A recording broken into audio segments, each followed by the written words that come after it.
Hey, good morning, my dear friends and students. I am Sadhna and all of you enjoying mathematics and science with me. नेहमीप्रमाणे enjoy करता maths आणि science. Composition of matter हा lesson तुमच्यासाठी घेऊन आलेली आहे. खूप interesting lesson आहे. डेली लाईफ मधल्या बऱ्याच कन्सेप्ट याच्यातून तुमच्या क्लिअर होणार आहे. तर आज आपण बघणार आहोत which are the types of mixture. आता तुम्ही तुमच्या डेली लाईफ मध्ये दररोज खूप सारे मिक्सचर्स खात असतात. फॉर एक्झाम्पल रोज तुम्ही जी भेळ खातात तुम्ही ती काय आहे मग त्याच्यामध्ये कुरमुरे असतात, शेव असते, अजून पापड्या असतात, काय काय असतं अजून त्या भेळमध्ये. त्यानंतर तुम्ही पाणीपुरी खातात. पाणीपुरीमध्ये काय असतं, ती पाणीपुरी असते, त्याच्यामध्ये चिंचेचं पाणी असतं, पुदिन्याचं पाणी असतं, त्याच्यामधून वरतून कांदा, टोमॅटो, कोथिंबीर हे सगळं टाकतात आणि वरतून शेव पण टाकत असतात. म्हणजे हे सगळे डेली लाईफ मधले खूप सारे एक्झाम्पल्स आहेत की जे मिक्सचरचे आहे. त्यानंतर लिंबू सरबत आहे. त्यानंतर आपली जी एअर, आपल्या आसपास जी हवा आहे, it is the mixture of different gases. त्याच्यात ऑक्सिजन आहे, कार्बन डायऑक्साइड आहे, नायट्रोजन आहे, सल्फर डायऑक्साइड आहे, 6 इनर्ट गॅसेस पण आहे. हे सगळे डेली लाईफ मधले काय आहेत आपले मिक्सचर्स आहेत. मग रोज आपला संपर्क खूप सारे मिक्सचर्स येत असतो. पण ह्या मिक्सचरचे सुद्धा टाइप्स आहेत. मग कुठले कुठले टाइप्स आहेत तुमच्या पुस्तकाच्या सहाय्याने समजून घेऊया. पण हे मिक्सचरचे टाइप्स समजून घेण्याच्या अगोदर तुमच्या पुस्तकात छानसा एक्सपेरिमेंट दिलेला आहे. तर काय आहे एक्सपेरिमेंट चला समजून घेऊया. तर ह्या एक्सपेरिमेंट मध्ये काय केलेलं आहे, we have to take the 3 beakers. In first beaker number 1 we have to take sand and water. आपण जे पहिलं बीकर आहे त्या पहिल्या बीकर मध्ये आपल्याला थोडीशी वाळू घ्यायची आहे आणि पाणी घ्यायचं, ते मिक्स करायचं आहे. ठीक आहे. सेम अमाऊंट ऑफ वॉटर सगळ्या याच्यामध्ये काय करायचं आहे, 100 ml टाकूया किंवा 50 ml घेतलं तर 50 ml तिन्ही काय करायचं बीकर मध्ये तुम्ही टाकायचं आहे. ठीक आहे. पहिलं बीकर झालं आपलं. त्यानंतर सेकंड बीकर मध्ये काय घ्यायचंय, ब्ल्यू विट्रिऑल प्लस वॉटर घ्यायचं आहे. मोरचूत पावडर माहिती सगळ्यांना. तो ब्ल्यू विट्रिऑल आणि वॉटर यांचं सोल्युशन घ्यायचं आहे आपल्याला दुसऱ्या बीकर मध्ये. आणि ते जो थर्ड बीकर आहे त्या थर्ड बीकर मध्ये मात्र आपल्याला वाळू पण मिक्स करायची आहे, ब्ल्यू विट्रिऑल पण मिक्स करायचं आहे आणि वॉटर पण मिक्स करायचं आहे. असं सोल्युशन आपल्याला थर्ड बीकर मध्ये घ्यायचं आहे. Then stir the material with the help of stirrer and we have to observe all the beakers very carefully and we have to write down all the observation in the observation chart. काय बघायला मिळणार आहे, let's see. आता हे सगळं बघून घेऊया, हे सगळं समजून घेऊया या चार्टद्वारे. सो या चार्ट मध्ये काय दिलेलं आहे तुम्हाला, पहिल्या याच्यामध्ये मटेरियल वी टेकन, त्यानंतर व्हॉट चेंजेस, दुसऱ्या नंबरच्या कॉलम मध्ये तुम्हाला त्याच्यामध्ये काय चेंजेस झाले ते लिहायचे आहे.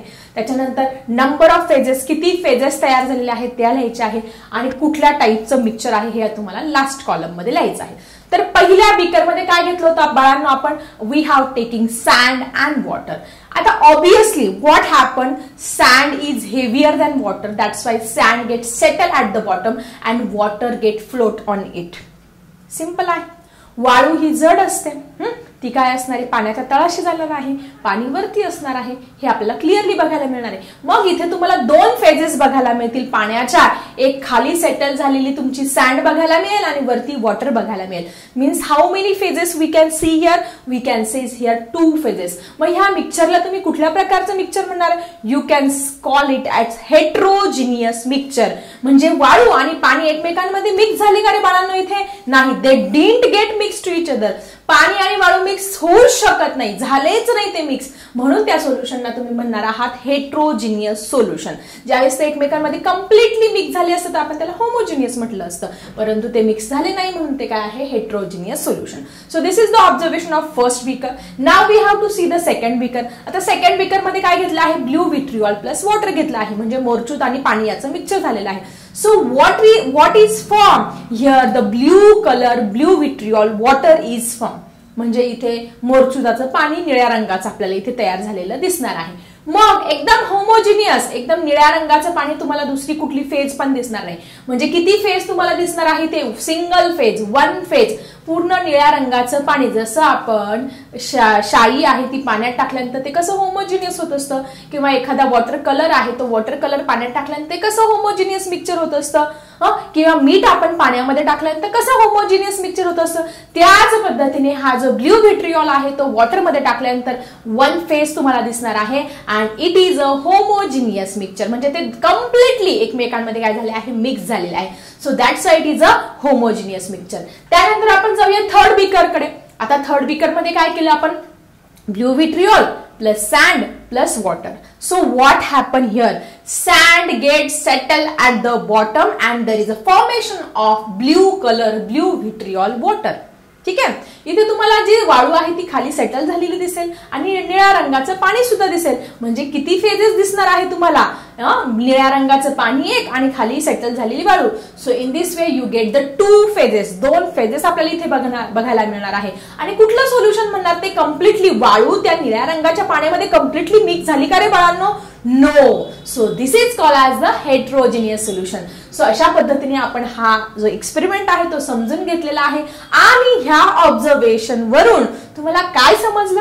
अँड कॅन यू टेल मध्ये परत एक क्वेश्चन पण तुम्हाला दिलेला आहे. In the above activity in which beaker there is a formation of homogeneous mixture which is that?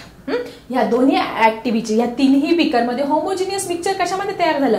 वाळू आणि पाणी हेट्रोजिनियस. त्यानंतर दुसरं blue vitriol plus water homogeneous आणि blue vitriol sand plus water it is a heterogeneous. So second beaker मध्ये तुम्हाला मिळालं आहे homogeneous mixture, that is blue vitriol plus water. This is the answer of your question. So student, ह्या experiment मधून तुमच्या 3 concept अगदी छान clear झाले असेल की ज्या एक्झामसाठी खूप इम्पॉर्टंट आहे, एक्झामला विचारला जातात. तो first concept is a phase. What is mean by phase? Phase काय कन्सेप्ट आहे तो आपण बघितलं की वाळू आणि पाणी 2 फेजेस बघायला मिळाल्या. ब्ल्यू विट्रिऑल आणि वॉटर आपल्याला एकच फेज मिळाली बघायला. मग हे फेज नक्की काय आहे?